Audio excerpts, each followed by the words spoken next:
Hi everybody, Army P here for eXplorminate, and welcome to my Let's Try of Rimworld, a colony simulator. I don't know if I would necessarily say that's the perfect definition, but that's what we're going to go with.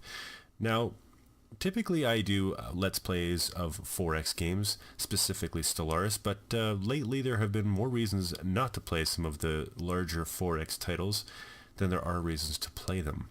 So I thought this would be a perfect opportunity to kind of cool off my hot head over the recent, shall we say, interesting launches that we've seen from some of the larger and more reputable 4X studios, and take the time to show you guys off some strategy games that don't necessarily fit into the 4X genre, which has brought me to Rimworld.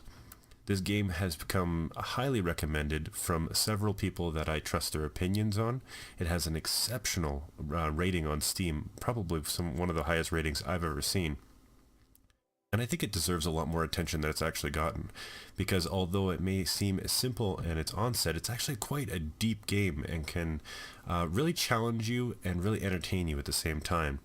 So if you're not really 100% sure of what Rimworld is, this would be a perfect opportunity to jump in.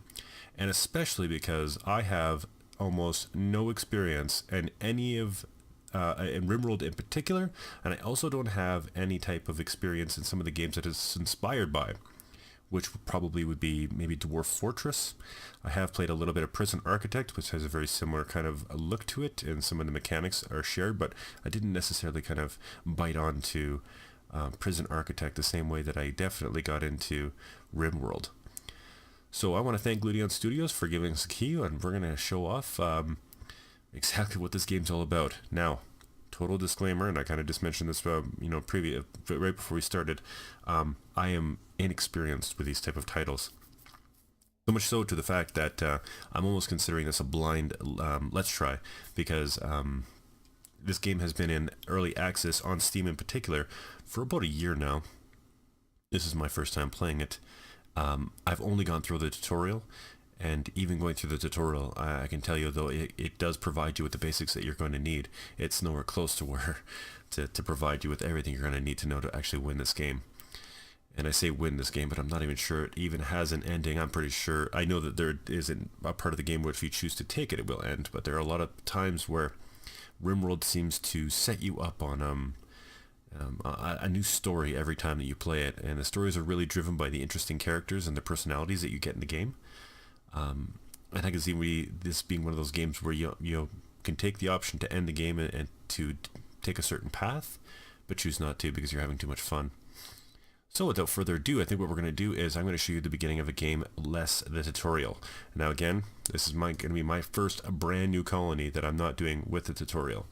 And I will answer as best I can any questions you have in the comment section below, but I can tell you right now, again, I'm going to be making some pretty noob mistakes, but hopefully it will help us all throughout this. And I hope what my real hope is here is that you're going to watch this and go, wow, Army P is really bad at this game, but the game looks awfully fun. I should check it out.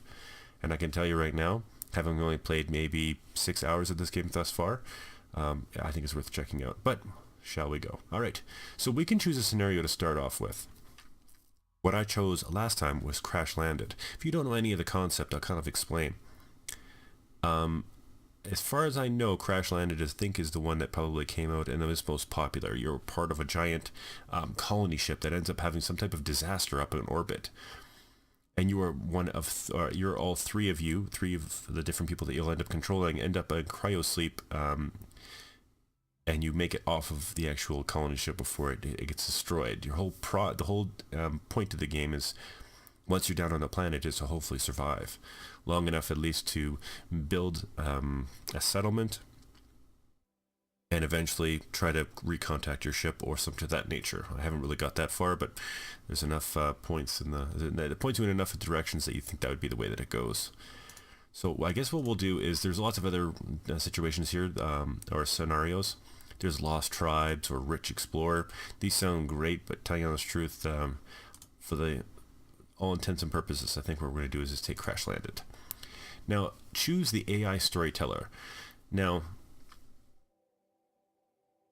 the way that I understand it, and again, a quick question, it might be You may have to correct me if I'm wrong, but I have done a little bit of research on the game. The AI storyteller only basically deals with the random events that occur in your average game. It actually doesn't do anything else past that. The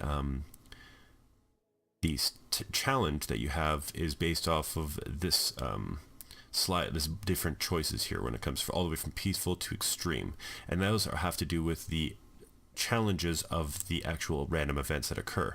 So in this scenario, choosing Cassandra, she's a AI storyteller that creates pirate raids, resource drops, or animal attacks, and she does it more on a steadily increasing curve of challenge, where if you choose the AI Phoebe, she gives a lot of time between disasters to relax and build your colony, but be aware that at the higher difficulties, she's just as dangerous as anybody. And then there's Randy. I have read online and on Reddit that this is probably the most entertaining choice, just because you can get completely random events. So something could be dropped right in your lap very early that makes your colony and your characters so much more powerful than normal, or you could be starting off, just get a little bit out of the ground and he can absolutely crush you. He seems to be the heavy favorite when it comes online. But for this Let's Try, I've tried Cassandra. I think what we're going to try is I think we're going to try rough. Why not? So her random encounters that she's going to do on a sliding scale, because she's nice and classy. Look how classy she is. And I don't know what that ball's doing, but she seems like she's fooling somebody. And we're going to choose a rough difficulty. Threats can be quite dangerous. Not recommended until you've got some experience with the game. Well, I went through the tutorial, so that makes me. Okay. Seed is top hat. Well, that's not acceptable. I think we're going to make ours eXplorminate. Rainfall average, global coverage 30%. Everything looks good. I have no idea what this means, by the way. I guess rainfall was pretty obvious. And temperature. I wanted that. Okay, so we're generating a giant planet. Oh, look, my colony ship. It's seen better days. Okay, so here we are. We are on a planet. What we're going to do is all of these are either different settlements or factions. And you can actually trade with these factions. Some of them are nice to you, some of them are not. And we'll encounter them in the game. And then some of them are pretty much just raiders. Now, again, I haven't gone through this too much. I do know we can trade with them. I don't know if we're actually able to take some of our colonists at some point in the game, actually go to those locations. Who knows? But I do know that you're there, and I know that this game just recently came out with a update. I believe it was called AR16. Came out in December, from what I'm recalling off the top of my head, that it makes it so that you can actually have multiple colonies. But we should just focus on one. So what we're going to do is we're going to try to find a place that's got moderate temperature, like a temperate forest. That seems about right, because we want a little bit of mix of mountain range so we can mine. We want fertile ground for our crops, and we want forest for our trees. All of these things will end up having to mine or resource to build our fledgling colony as we try to survive the unknown harsh planet. It doesn't look like we have a lot of mountain range, do we, in this planet? Apparently there's no mountain range on the eXplorminate. Pure tundra. Yeah, it does not look like we have a lot of mountain range. Temperate forest? Okay, so I think we're just going to take a temperate forest. Why not? Seems about right. We'll put it in the middle of nowhere. There's two raiding parties there. I think what we want to do is maybe get a little bit closer to a couple settlements. That would be nice, eh? Tropical, temperate. Yeah, looks like a good spot. There's a whole bunch of different random map sizes. I think we're just going to go with standard just for the time being. That's going to be our location. We've got a couple friendly faces in and around and settlements we could be eventually trade with, so we should go for it. Okay, now we are going to be creating our characters. So I'm not going to dive too deeply into it because, of course, I don't know too much, but I will know a couple things. There are a couple things that you're going to want to have. Now, you'll notice that there's a whole bunch of stuff like this. There's a backstory. Every backstory comes with a childhood and an adulthood, and it plays very much heavily into what your skills, additional skills you're going to get, and how you're going to react to other people. Apparently the traits of Catherine Cat Corongo is that she enjoys the freedom that comes with being nude. She can handle clothing, but she's actually happier without it, which can make other people in the colony actually quite nervous. She's gains pleasure from chemicals, avoids alcohol and pleasurable drugs. Aesthetic, she prefers living in aestheticism. We'll put her in a bored mood if she has a bedroom that's too impressive. Anyway, I'm not going to get too much into traits. We'll figure those as we go along, obviously. What we're going to do is randomize this, because what we want to do, there's a couple things that we want to make sure that we get when you randomize when it comes to the skill sets. You can see here I've got a little flame, okay? And those flames indicate passion. And when they're passionate about one particular of these things, like shooting or melee or growing, which would be really nice, what we really want to do in the beginning, from what I can gather, I'm not too sure if this is 100% good to go, but what I've gathered so far is that what you really want is someone who's good at cooking, construction, and medicine, like becoming a doctor, and then shooting. That seems to be what you really want to get at the beginning. So you can see as I start to randomize some of these people, really trying to, ooh, look at this one. See, this is great because he's got 8 medicine, but he won't be able to cook. So you can see here on the left-hand side, it's incapable of cooking, firefighting, and mining. We're going to be using all of those. Shooting, cooking, ooh, look at this. I like this girl. Oh, it's a boy. His name's Paul. Paul Wang. He likes to shoot guns, he's passionate about it, he likes to cook, and he likes to grow, and he can craft great things. Wow. I think we should stick with Paul. Okay, so what do we got here? We've got Von Sheet, the medic. So he's great at medicine. He's not bad at growing, and he's not bad at crafting. It does look like a pretty good guy. He's a combat medic, that's pretty good. And we've got Olgu, the janitor. The janitor is kind of important. At first you're like, why would I pick a janitor? But the reason it's important is because there's certain things that certain people won't do. I actually don't see it right here, but it's actually like basically like labor, and you have to clean up your colony just from basic things that might actually occur. I got medicine, shooting. That's not bad.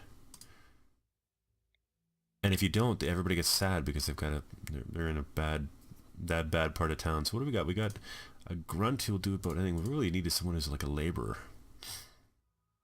Social animus. He's not going to cook. That's not firefighting, crafting.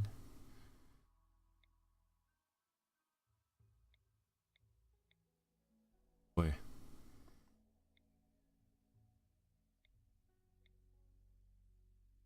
Well, that's pretty good. Again, no cooking. Looking for somebody who's got a green... oh, this looks good. Kitty Katana. She won't shoot, but she's got pretty much good everything, and she likes to oh, wow, she's passionate about construction, which gives her 150% joy gain while doing construction and growing. And I do believe that she gets an XP bonus for that too. I'm not 100% certain because I don't know anything. But anyway, that's what I think I'm going to go with anyway. It turns out that she's a pessimist, so she'll probably never be very happy about anything, and she's a sociopath, has no empathy. The suffering of others don't bother her at all. She doesn't mind if others are butchered, left buried, unburied, imprisoned, or sold to slavery, unless it affects her directly. She feels no boost from socializing. Heck yeah, but I think we're going to change the name on this one. I think her name is going to be Emma. Who knows? Okay, so I think that's what we're going to go with. So it looks like we got a pretty good start here. It looks like we've got a guy who likes to cook. I've got 2 people who like to grow or are passionate about it. You know what? Who cares? Let's have some fun. I could probably sit here for like the old Baldur's Gate days and sit here and hitting randomize until my fingers bleed trying to get that perfect stat, but sometimes it's more fun to have somebody who's a little messed up. Okay, so we're going to, this is what you're going to see in the game screen. The three of you wake up from cryo sleep to a sound of sirens and ripping metal. You barely get to the escape pods before the ship is torn apart. Sometime later, you land in an unknown Rimworld. As pieces of your ship, shredded starship fall around you, you start to make plans to survive. Okay, so here we are. This is Rimworld. This is what you're going to look like. This is the game map you can see here. I'm going to pull out and kind of see where we're at. And as we zoom in, I've got a mega sloth. Cool. Now let's go to where our colonists have landed. Where are you, sweet colonists? Oh, here we go. Okay. So now the beginning of the game starts off with all of us basically trying to figure out what we're going to do. Now, you're going to have to be very patient with me because, again, I am new to this, so I am going to be fumbling around a little bit. So it looks like we've got all of our different minerals. So what we're going to do first is we're going to, you can see little X's here. It says basically don't pick up. So what we're going to do is we're going to get everybody to pick up the different types of weapons that we're going to need. Where would be the last one? Should be a pistol there. Good. Okay, so everybody's got equipped for that. And now what we're going to do is we're going to set up a laydown area. So if you go to the architect and you go to zones and areas, there's a stockpile and a dumping zone. So what we're going to do is we're going to set up a little zone, and this will be where our stockpile is. And then right beside it will be our dump zone. Actually, we're not going to do that. We're going to make our dump zone somewhere over here, I think. The reason this will become apparent later as I found it in the tutorial, because you dump certain things that you don't want your colonists looking at. Now, what I'm going to do is we basically essentially created a place where we're going to store all of the different things that we're going to be picking up. You'll notice that from our drop zone, we ended up getting some packed survival meals, some old slags of ships, some medicine. All these things will become apparent as we start to do them. And it looks like we've got some steel and some wood. What I'm going to do is I'm going to take the forbid off of them so they will collect them, gather them up, and bring them to the stockpile. And a lot of you'll see when you play this game is that the work orders will happen automatically. It's not like a game where you... Oh, it looks like Paul's throwing up. Had a rough landing, I think. Yeah, he's pretty much he's had worse days. So anyway, you'll see here, and what they're doing is they're going to bring it to the stockpile area. He did vomit, didn't he? He did. He vomited 4 times. So after we've kind of collected everything, what we're going to do is we're going to, of course, we're going to need some more wood. Because the reason we need wood is we're going to be building our structure. Alright, so we're going to go to orders, to harvest, and we're going to pick all of these, what the heck?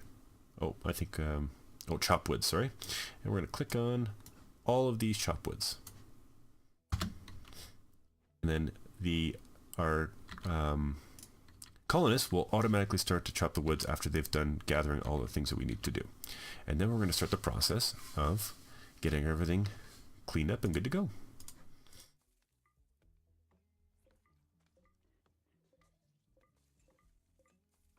Now, you don't have to sit here and watch them do this in slow motion. Obviously, there's different speed settings. This is the second speed setting, and then the third one. I've going to need a larger storage area. Order structures, zones, and areas. Stockpile zone. We'll make a second stockpile zone right about here. Now, as we get them into our stockpile zone, you'll notice that they start to count on our little ticker on the left-hand side here. So basically what I've done is by entering it into the stockpile zone, it's now available for us to use. So, first thing we're going to do, and this doesn't explain in the tutorial, by the way, and I'm finger wagging, is that you'll notice that on the right-hand side or left-hand side, you'll see that the number of wood I have, and it says deteriorating due to being unroofed. It doesn't explain that to you in the tutorial. If it does, it's very briefly. I don't quite remember if they did or not, but it was not something that became ever apparent to me. So you almost want to put all of your items into storage almost immediately, because then they'll stop deteriorating. That's important. So as soon as I start to get a little bit more wood, I think I'm going to basically make a giant type of structure that's going to house my colonists with the backside of it to this mountain. The reason I'm going to do that... Hey, wait a second. We have a dog? Newton the dog?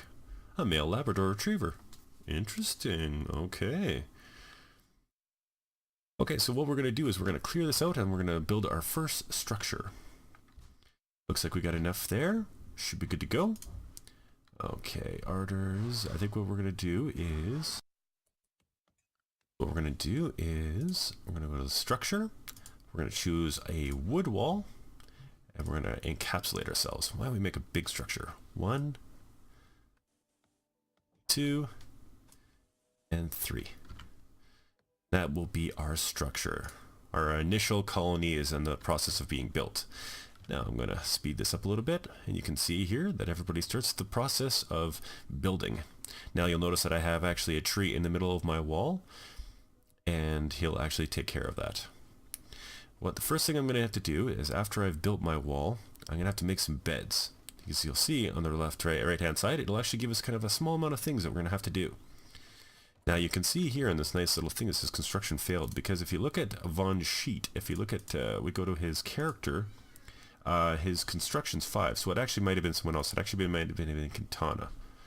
Construction's 4, well, it could have just been a random. You have a random chance of failing depending on your skill level. And when you fail, you lose the resource. So it's very important that you make sure you have the right people doing the right job. And I'll explain probably in the next video how you distribute that labor. Okay. Okay, I'm gonna speed this down to 1. We're going to go to our architect. We're going to go to our door. Oops. There we go.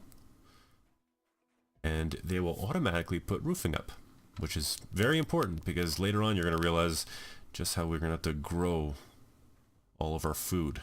Because you can see here we've only got 37 rations, which, by the way, is simply not enough to keep us going for that long. And there we are. We've got our first colony to be made. Okay, everybody, so that's where I think we're going to stop it for today. What we've done is we've generated our first planet. We were able to build our first very rudimentary structure. And the next episode, I'm going to focus on issuing out work orders and what that means. How you're going to basically focus on exactly what it is that you want every person to almost specialize in. And yeah, I think that's where we're going to end it off. So this has been Army P for eXplorminate. Thanks a lot for watching, guys, and I hope you'll join me in the next episode of Rimworld, where we tried our best to make a colony that is able to withstand the test of time. Till then, I'll see you next time.